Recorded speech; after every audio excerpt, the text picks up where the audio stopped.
¿Qué tal? ¿Cómo están? Volvemos a Caretas Digital. Qué duda cabe, la situación económica está golpeando cada vez más claramente los bolsillos de los peruanos. Esto se suma, por supuesto, a una insatisfacción con lo que se considera, según las encuestas, un desempeño bastante deficiente del gobierno para afrontar una situación que de por sí viene internacionalmente complicada, ¿no? Y que evidentemente cuando hay problemas de gestión, esto se suma. Y qué duda cabe los casos de presunta corrupción que se suman a esa percepción de ineptitud, como digo, complicando cada vez más esta percepción ciudadana y, por supuesto, también haciendo más difícil, ¿no?, encontrar una ruta, un norte de estabilidad. Vamos a conversar con el congresista, disculpe usted, con el economista Alejandro Indacochea. Acabamos de conversar con un congresista, es por eso. ¿Cómo está usted, Alejandro? Gracias por estar con nosotros. Gracias por la invitación, un gusto estar con ustedes.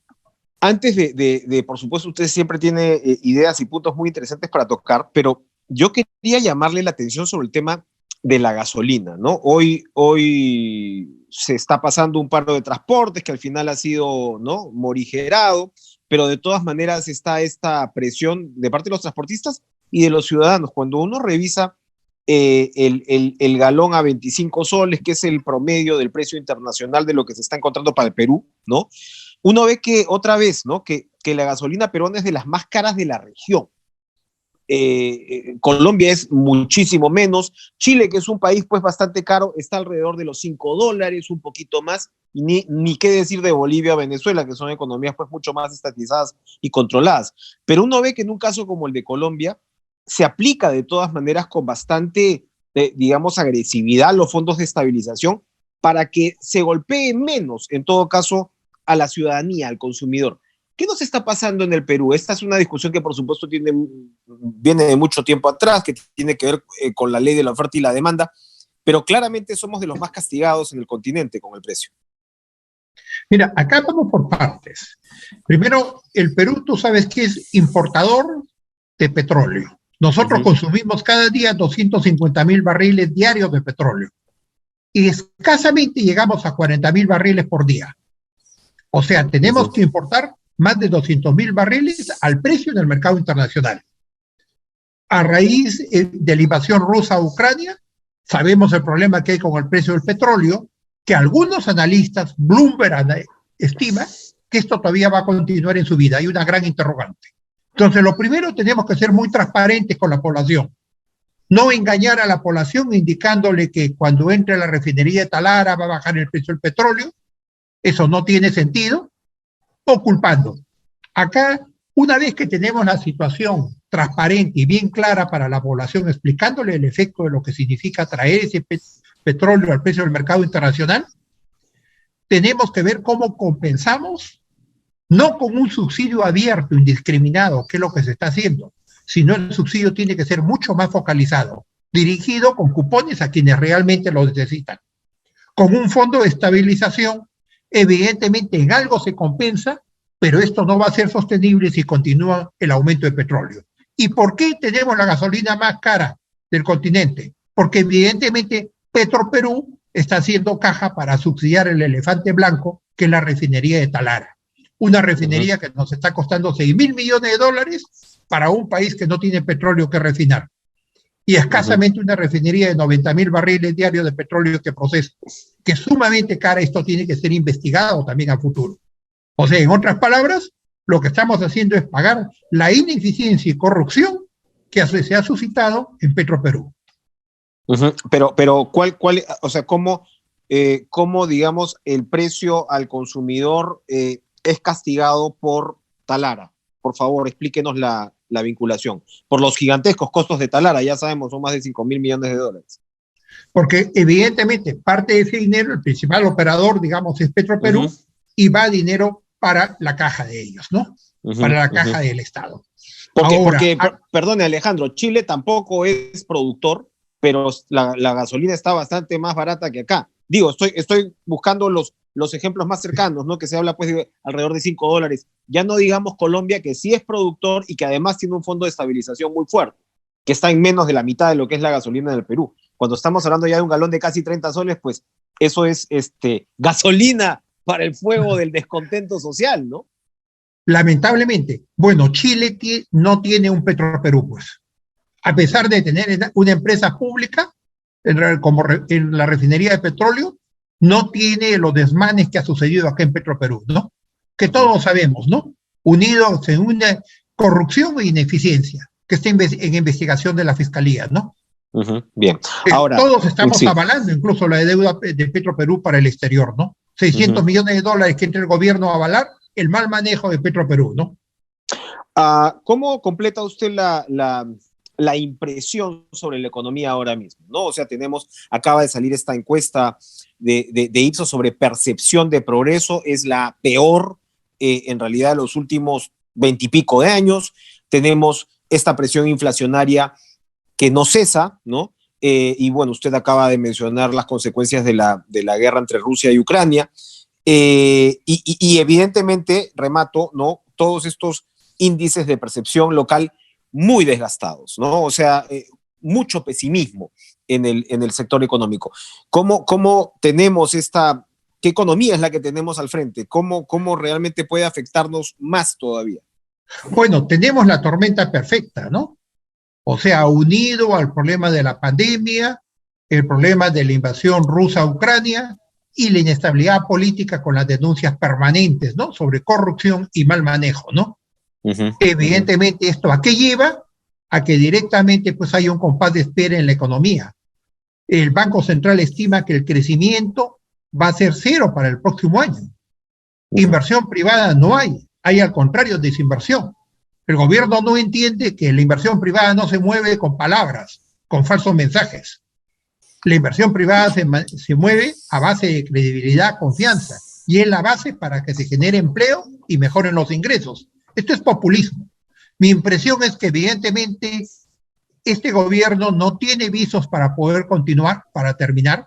Va a demorar, pero cada día que avanzamos hay un retroceso para el país.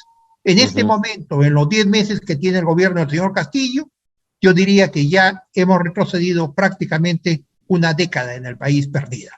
Esto unido a los problemas de pérdida de instituciones, problemas de institucionalidad en el país, como lo estamos viendo en el caso del problema con el aeropuerto, ¿no? Con LAP. Estamos viendo, por otro lado, las denuncias permanentes, toma en los mandos de la policía, el asalto que hay, diríamos, al sector público en general, ¿no?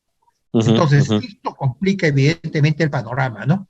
La decisión debe estar en manos del Congreso, pero es un Congreso que está más preocupado en el sustento para los próximos 5 años, ¿no? Así es, en quedarse. Ahora, incluso hay, ¿no? Especulaciones sobre si habría pues una estrategia por el lado de la suspensión del presidente para que el Congreso se quede. Hay de todas maneras sectores que con razón, ¿no? Critican mucho el desempeño del Congreso, pero quizás siendo honestos, acá en el índice pernicioso, el Ejecutivo le hace más daño al Congreso que al país, sin duda, ¿no? Bueno, son ambos, ¿no? ¿O no? Porque si miramos las leyes, el forado que nos están dejando en el campo económico, por ejemplo, estamos viendo devolución del FONAVI, son más de 20,000 millones, reincorporación de los maestros, aumentos indiscriminados al sector público, independientemente de quien sea. Se está avanzando en una contrarreforma universitaria, una contrarreforma en el transporte para implementar un capitalismo. Un récord bastante pobre. Son uno con el otro, ¿no? Así es. El populismo, digamos, está en ambos, ¿no? Y la irresponsabilidad con el país. Pero estamos en manos del Congreso, ¿no? Ese es un añadido complicado. Efectivamente, estamos en manos del Congreso, pero yo creo que la insatisfacción ciudadana va a ser tan fuerte, como ya está sucediendo, en la cual van a pedir que se vayan todos, y ahí ellos van a querer tomar la decisión, pero ahí no van a tener alternativa, ¿no? Y tampoco es la opción de que se vayan todos así nomás, sino tienen que irse todos, pero con un nuevo orden político, con un nuevo reglamento de partidos políticos, o si no caemos en lo mismo, ¿no? Caemos en Acuñas, en Lunas, ¿no? Usted acaba de señalar el caso de Jorge Chávez, que usted ha seguido con interés, en Caretas también lo seguimos en su momento con interés. Publicamos inicialmente, ya hace varios meses, en marzo, sobre este papel que había jugado este ex asesor, el señor Starost, que ahora además está cada vez más complicado en términos de su vinculación como una suerte de bisagra entre Juan Silva y el presidente. LAP en ese momento respondió, ¿no? Nos ofreció una serie de entrevistas donde ellos justificaban esta interpretación del contrato finalmente por el lado de los dos terminales y por supuesto defendiendo la viabilidad de esta fórmula. ¿Qué opina de lo que está pasando y de lo que va a pasar con el aeropuerto Jorge Chávez? El día 1 de julio, LAP finalmente emitió un comunicado donde manifiesta que va a proceder a la construcción de un solo terminal, como estaba acordado en el contrato original. Para mí eso no es suficiente. LAP debería ofrecer disculpas públicas al Perú y a sus ciudadanos, ¿ya? Porque no haberse difundido en medios de comunicación como es Caretas, se habría procedido a entregarle esa obra, evidentemente con los dos terminales incumpliendo el contrato original. ¿Por qué no era dable cambiar a dos terminales? Primero, el Perú perdería la oportunidad de ser un hub en América Latina, un centro para posesionarnos como un centro logístico, turístico de la región. Evidentemente, es inaceptable que se ponga dos terminales, se incumpla, se cambie el contrato original, estando de por medio una pista y para trasladarse de un terminal a otro hay que salir a la carretera y dar la vuelta. Y eso no era lo acordado. Por otro lado, el terminal actual tendría que haberse convertido en un centro comercial y los ingresos de ese centro comercial eran para LAP y para los aeropuertos en provincias. Entonces se afectaba además el desarrollo de aeropuertos al interior del país. Ahora, acá hay una serie de sospechas, cosas no claras. Primero, ¿por qué se excluyó a la Dirección General de Aeronáutica Civil de participar en las negociaciones? Que tenían una posición muy crítica sobre los dos terminales, por cierto. Ellos tenían en claro, es un contrato original que tenía que respetarse. Por otro lado, el 9 de diciembre del año pasado se reunió el asesor de Silva Starot, el ministro Silva, con el presidente Castillo. ¿Qué acordaron? Acá creo que hay una nueva denuncia para la fiscalía. Esto no se aclaró. ¿Qué trataron en esa reunión? Por otro lado, la renuncia de la viceministra Fabiola Caballero. Ella pidió la intervención de la Contraloría, pues habían indicios que señalaban que este proceso estaba terriblemente mal manejado, que no era claro. Y finalmente, diría, el Consejo Directivo de Ocitran, pese a tener 3 informes internos técnicos previos, en donde decían que había que respetar el contrato original, que señalaba un solo terminal, el Consejo Directivo optó por dejar esa recomendación de lado y decidir 2 terminales. Acá se merece una investigación, una intervención de la Contraloría. ¿Con quiénes se reunió el Consejo Directivo? ¿Qué actas se han firmado? ¿Qué acuerdos hay de por medio? Entonces, este es un proceso totalmente viciado. Este es un proceso, acá no es solamente que el app diga, bueno, ya reconozco y vamos a hacer un solo terminal. No, esto tiene que ser investigado. El país vive horas muy complejas. Un gobierno donde su característica es la ineptitud y corrupción al más alto nivel. Ni el app ni ninguna otra empresa deben tratar de cambiar las reglas, los acuerdos, para afectarnos a la población en este difícil momento que estamos viviendo como país.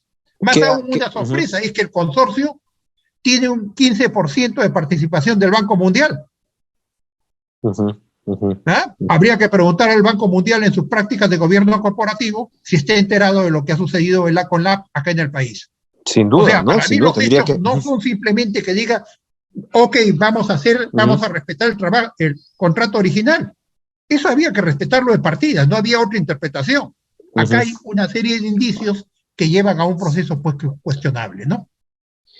Queda claro, efectivamente, ¿no? Que hay muchas preguntas que todavía no tienen respuestas, pero además, para terminar, esto le hace daño en general a un sector que ya está golpeado, como es el del turismo, ¿no? O sea, parte del déficit que tiene este gobierno es estar desactivando estos rubros que en realidad eran emblemáticos para el Perú, y el turismo es uno de ellos. Lo que estamos viendo hasta ahora es que los números están muy lejos de recuperarse y que además países como España y Estados Unidos le dicen, que son nuestros principales pues, grupos de turistas, les dicen a sus ciudadanos no vayan al Perú, no vayan o porque es muy peligroso o porque el gobierno, si está, por ejemplo, abusando del estado de emergencia como lo está haciendo en Lima, pues debe ser que la cosa está realmente complicada allá por el Perú. Son mensajes que realmente nos llenan de preocupación, ¿no? Con respecto a sectores que les va a costar mucho recuperarse. Mira, era inaudito aceptar que tenía que, si cambia el contrato original y que ellos mismos lo han declarado que el motivo era económico, ¿no? Donde los pasajeros de un terminal tenían que recorrer toda la pista, salir de un terminal, hacer un viaje en bus de 40 minutos para ingresar al segundo terminal. Esto es inaceptable como país y acá hay hechos que tienen que ser investigados. Toda esta participación, esto es un proceso viciado. Esto no es tan simple como lo están comentando LAP en su comunicado, que van a respetar el contrato original y que se van a acoger a lo que decían las autoridades peruanas. Eso era obvio. Acá lo que si no había una presión de los medios periodísticos, como es el caso de Caretas, evidentemente esto hubiera cambiado y no hubiera habido nada. Y acá lo grave que me gustaría señalar es que estamos quebrando la institucionalidad del país. Los organismos reguladores están siendo capturados. El caso de Ocitran tiene que ser replanteado totalmente, no ofrece ninguna confianza un consejo directivo que teniendo 3 informes internos donde señalan que no procedía a hacer un aeropuerto con 2 terminales porque incumplía el contrato original, el consejo directivo toma una decisión en dirección contraria. Entonces, esto tiene que ser investigado. Acá yo invoco a la Contraloría para que investigue qué ha pasado en Ocitran. Y por otro lado, evidentemente, espero que la Fiscalía ya intervenga con una nueva investigación. ¿Qué pasó el 9 de diciembre cuando se reunió LAP, se reunió Starot, el ministro Silva y el presidente Castillo? Este asunto está muy lejos de concluir entonces. Muchas gracias, Alejandro Indacochea, por tratar con nosotros estos importantes temas y estas realmente dramáticas advertencias en, como usted señala, un momento tan complejo para el país. Gracias, Alejandro, como siempre, por conversar con nosotros. Muy amable, gracias a ustedes.